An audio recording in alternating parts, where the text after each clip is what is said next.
हरे कृष्णा। आप सभी भक्तों का स्वागत करती हूँ मैं पूजा कृष्णा दासी कृष्णा डिवोशन यूट्यूब चैनल पर। आप सभी कुशल मंगल होंगे। सभी के लिए मैं प्रभु से प्रार्थना करती ही रहती हूँ और प्रेम भक्ति कृष्ण भक्ति के मार्ग में आप बढ़ते रहें, अग्रसर होते रहें, प्रभु सभी का मार्गदर्शन करते रहें। आप सभी बड़े ही प्रेम से श्री कृष्ण चरित अमृतम का आस्वादन कर रहे हैं और प्रभु जहाँ जहाँ पर चाहते हैं कि उनकी यह लीला ग्रंथ पहुँचे वहाँ पर यह पहुँच रही है। तो यह हरि कृपा ही है कि आप तक श्री कृष्ण चरित अमृतम ग्रंथ घर बैठे ही सुलभ हो रहा है। मेरे नाथ बहुत ही दयालु हैं, वो सदैव भक्तों पर कृपा करते हैं। बस ज़रूरत है हमें उनकी कृपा का अनुभव करने की। तो बोलिए प्रिया प्रियतम की जय हो, युगलवर की जय हो, राधा मनमोहन सरकार की जय हो। चलिए बढ़ते हैं आज के एपिसोड की तरफ, जो कि श्री कृष्ण चरित अमृतम का भाग 221 है और हम श्री कृष्ण और उद्धव का अद्भुत संवाद श्रवण कर रहे हैं, जिसमें हमें श्री कृष्ण के हृदय की, मन की बहुत सी भावुक जो बातें हैं उनका पता चल रहा है कि श्री कृष्ण ब्रज की चर्चा करते हुए किस तरह वृंदावन के लिए, गोपियों के लिए, यशोदा मैया के प्रेम में किस तरह तड़पते हैं, ये हमें पता चल रहा है। हमारे लिए ऐसे भावुक मार्मिक प्रसंग गुप्त थे, लेकिन आज श्री कृष्ण चरित अमृतम के द्वारा ये सब के सामने उजागर हो रहे हैं। तो आप इन सब से लाभ लीजिए और प्रेम लीला में, प्रभु की कथा विचित्र और प्रेममयी सरोवर में आप डूबते जाएं और हरि की कथा का आनंद लेते जाएं। तो आइए शुरू करते हैं भाग 221 प्रेम की विचित्र गति, और ये भी उद्धव और श्री कृष्ण जी का संवाद ही है। तो पिछले एपिसोड में हमने श्रवण किया कि उद्धव को श्री कृष्ण ने ब्रज जाने को कहा। उद्धव ने जब कह दिया कि प्रभु ये आपके हाथों की लकीरें तो मिथ्या है, तो उसके बाद श्री कृष्ण ने भावों में डूबकर उद्धव को सब डिटेल से कहा कि ये सब मिथ्या हैं, हाँ ये सब मिथ्या है, और जाओ तुम गोपियों को जाकर उपदेश दो, क्योंकि तुम तो बृहस्पति के शिष्य है और तुमसे अच्छा जो उपदेशक है वो कोई और हो ही नहीं सकता। तब उद्धव श्री कृष्ण से कहते हैं कि मेरे गुरुदेव बृहस्पति भी कहते थे मुझसे कि उपदेशक श्रोता को तब तक उपदेश नहीं करता जब तक उसका अंतःकरण उपदेश ग्रहण करने के योग्य नहीं बन जाता।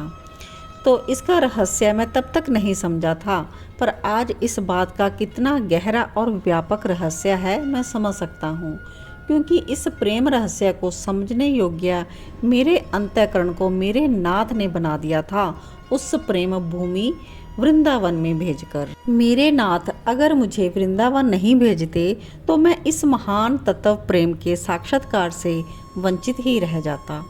वो पूरी रात रोते रहे, बार बार मैया, मेरे बाबा, मेरे सखा, मेरी गोपियाँ, मेरी प्रिया श्री राधा, ये कहते हुए उनकी विलक्षण ही स्थिति हो जाती थी। मेरे प्रयत्न से वो कुछ देर के लिए सावधान हो जाते थे और जब कुछ चर्चा करते तो फिर उनके निरंतर अश्रु बहते थे। प्रभु कहते थे उन्होंने मेरे लिए सब कुछ त्यागा, सब जन त्यागा, बंधु बांधव त्यागा, पति पुत्र आदि को भी त्याग दिया। इतना ही नहीं, उन मेरी गोपियों ने परलोक को भी त्याग दिया।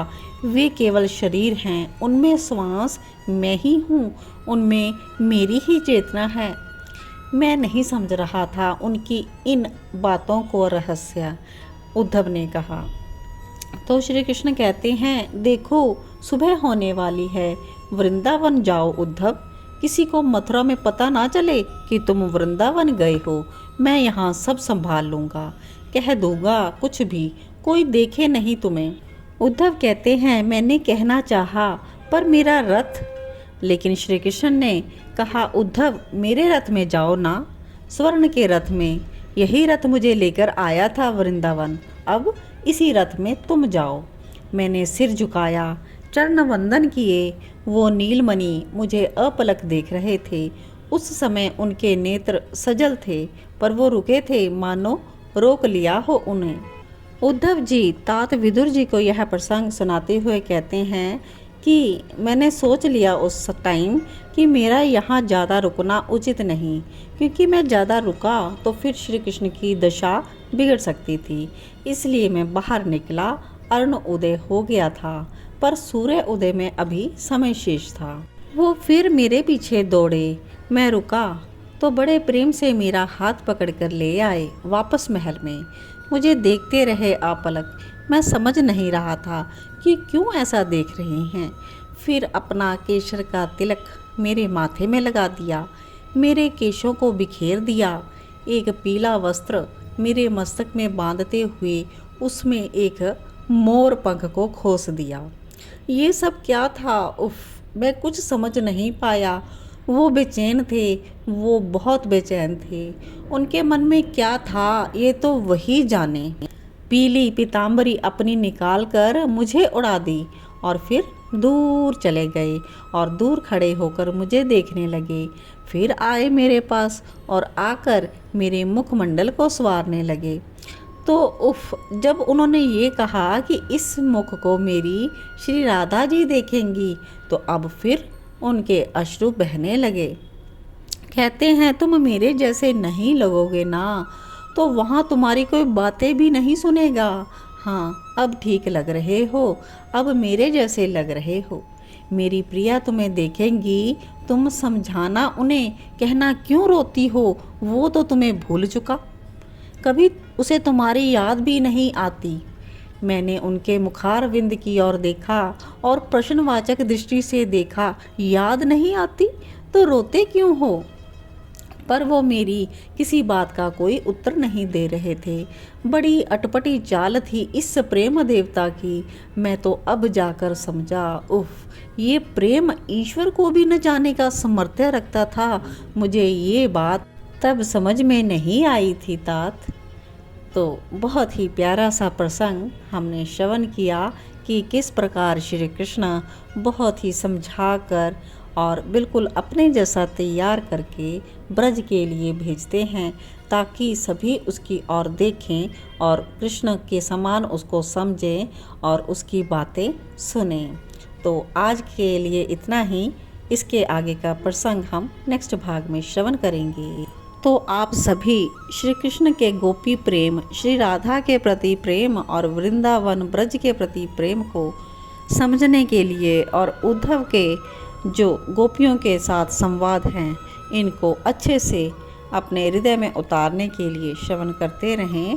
कृष्णा डिवोशन चैनल पर श्री कृष्ण चरित अमृतम कथा। आप सभी के हृदय में विराजमान प्रभु प्रियतम को मैं सादर नमन करती हूँ और आप सभी को जय श्री कृष्णा, जय श्री राधे।